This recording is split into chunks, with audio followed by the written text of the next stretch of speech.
Attention les détournés par Mind of Helicopter. Attention les détournés par Mind of Helicopter.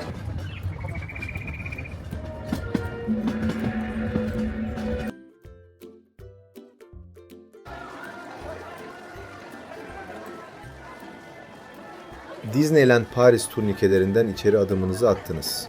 Çoğu kişi o meşhur şatoyu ve Main Street'i görmek için hemen istasyonun altındaki tünellerden içeri koşuyor.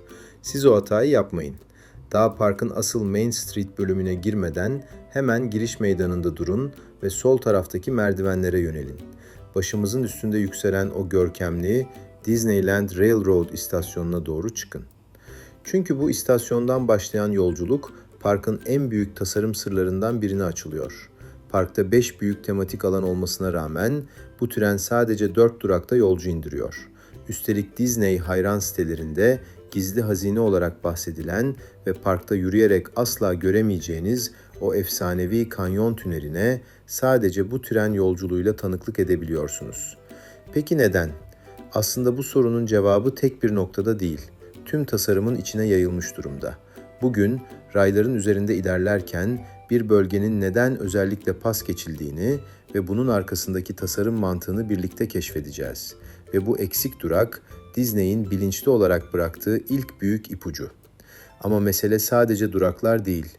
Burnunuza gelen o tanıdık kokuların bile tesadüf olmadığını söylesem, bunlar duyularınızı fark ettirmeden yönlendirmek için ustalıkla tasarlanmış bir deneyim mimarisi. Rayların üzerinde sadece bir tur atmayacağız. Parkın bilinçaltınıza kurduğu bu sistemi birlikte çözeceğiz. Hazırsanız başlıyoruz. Herkese merhabalar. El Gran Explorer'a hoş geldiniz. Bugün sadece bir trene binmiyoruz. Her köşesinde ayrı bir ayrıntının gizli olduğu masalsı bir yolculuğa çıkıyoruz. Disneyland Paris tren rehberi tadında ama çok daha derin bir keşfin kapılarını aralıyoruz. İstasyona doğru çıkarken merdivenlerdeki o nostaljik müziğe iyi kulak verin. Mühendisler buraya öyle hassas bir akustik sistem kurmuşlar ki siz basamakları tırmandıkça müziğin desibeli adım adım değişir. Yukarı vardığınızda zihnimiz farkında olmadan modern dünyayı arkasında bırakır ve kendinizi 19. yüzyılın o eski Amerikan kasabasında bulursunuz. İşte görünmez mühendislik daha istasyona adım atarken başlar. Şimdi tren istasyona yanaşıyor. Asıl mesele trene binmek değil, etrafınızdaki ipuçlarını görecek kadar dikkatli olmak. Perona ayak bastığınız an ise aslında Disney parklarında hayranların Smellitizer adını verdiği koku sistemlerinin yarattığı atmosfere girersiniz. Bu sistemi basit bir koku makinesi sanmayın. Binaların ve dekorların içine gizlenmiş bu üniteler, kokunun hafıza üzerindeki gücünden yararlanarak size kusursuz bir duyusal deneyim sunar. Main Street'teki taze kurabiye ve vanilya kokusu sizi çocukluğunuzun en güvenli anılarına götürerek deneyimi daha inandırıcı kılar. Bu sistem doğru anda doğru kokuyu vererek zihnimizi hazırlamak ve deneyimi güçlendirmek için tasarlanmıştır.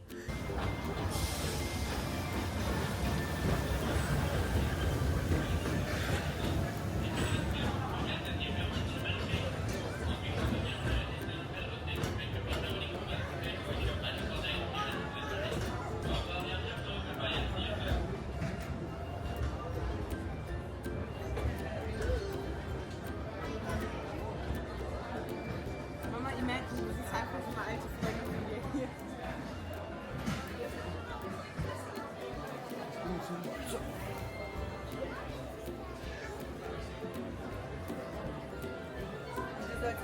Attention les détournés par Mind of Helicopter. Attention les détournés par Mind of Helicopter.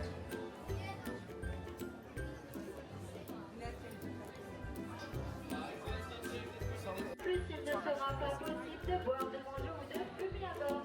Je vous rappelle également que les liens jusqu'au Vénéland seront fermés. Le prochain arrêt donc Pont-Irlande et ensuite bon voyage.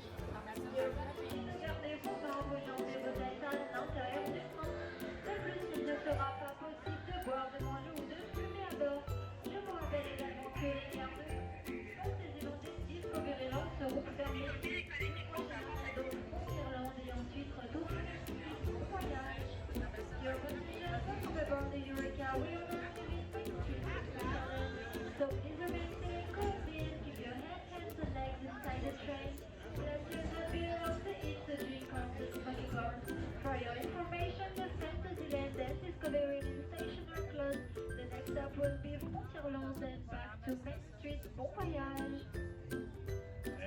Ve işte o an, sadece tren yolculuğu sırasında deneyimlenen özel bir sahneyle Grand Canyon Diorama Tüneli ile bir anda Paris'ten Arizona'ya ışınlanıyoruz. Peki neden parkın en büyük görsel sürprizlerinden biri kimsenin yürüyerek ulaşamadığı karanlık bir tünelin içine inşa edilmiş derseniz, çünkü Disney mühendisleri bu kanyonu ışığı, sesi ve izleyicinin bakış açısını %100 kontrol edebilecekleri sinematik bir ortam yaratmak için bu tünelin içine yerleştirdi. Hem arka plandaki teknik alanları gözlerden sakladılar, hem de iki bölge arasında mükemmel bir geçiş koridoru oluşturdular. Böylece bu devasa dioramaya sadece trendeyken dış dünyadan tamamen izole bir gizli sahne gibi ulaşabiliyorsunuz. Karşımızda duran o vahşi hayvan figürleri ve vadide çakan şimşekler sıradan birer maket değil. Sinema tarihindeki zorlu sahneleri canlandırmak için kullanılan devasa 3 boyutlu illüzyonlar. Hepsi sinema teknikleriyle trenin tam geçiş hızına göre saniyelerle senkronize edildi. Siz vagonun içinden bakarken o devasa kanyonun derinliği ve rüzgar efektleri sizi gerçeklikten tamamen koparmak için kusursuz bir illüzyon yaratıyor.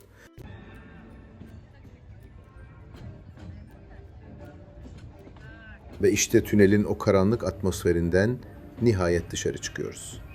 Hemen sağ tarafımızda tüm heybetiyle yükselen o gizemli dağı görüyorsunuz. İşte o dağ bizi birazdan parkın en hareketli topraklarına götürecek olan ilk büyük işaret fişeği. Voici Frontierland, le fabuleux Far West américain, où les torrents serpentent en toute liberté et où la fortune est au bout du rail. This is the legendary American way, where the rivers still run free, and anyone's dream can turn to gold.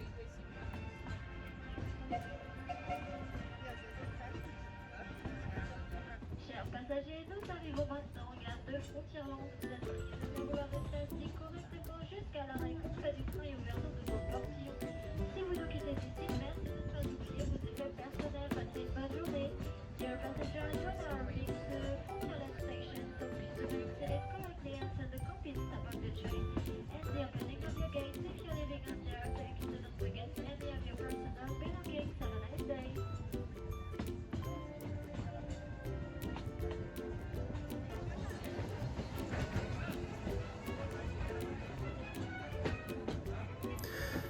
Trenimiz ilk durağına Frontierland istasyonuna yanaşıyor. Eğer burada inerseniz sizi 19. yüzyılın o hareketli, vahşi batı kasabası, tam karşınızdaki nehirde tur atan devasa buharlı gemiler ve az önce gördüğümüz o meşhur dağın içindeki çılgın maden treni macerası bekliyor.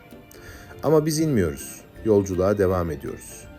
Peki, bu istasyondan hareket edip o dağın hemen ardına geçtiğimizde bizi bekleyen o ikinci gizli hazine tünelinde neler göreceğiz? Hayranların dilinden düşmeyen o masalsı sahneler neden sadece trene özel tasarlandı? Dahası Indiana Jones'un o tehlikeli dünyasından geçerken neden koskoca Adventureland bölgesini bu tarihi trenle hiç durmadan pas geçiyoruz? Bindiğimiz bu devasa lokomotiflerin isimlerindeki şifreler ne ve istasyon mimarisinden metal oymalara kadar ustalıkla gizlenmiş o meşhur Hidden Mickey sembollerini nasıl bulacaksınız? Hepsi ve çok daha fazlası yolculuğun ikinci bölümünde. Şimdi hemen Part 2'ye geçiyoruz. Macera asıl şimdi başlıyor. Sera pas possible de boire, de manger ou de fumer à bord. Je vous rappelle également que les gares de Fantasyland et Discoveryland seront fermées. Le prochain arrêt est donc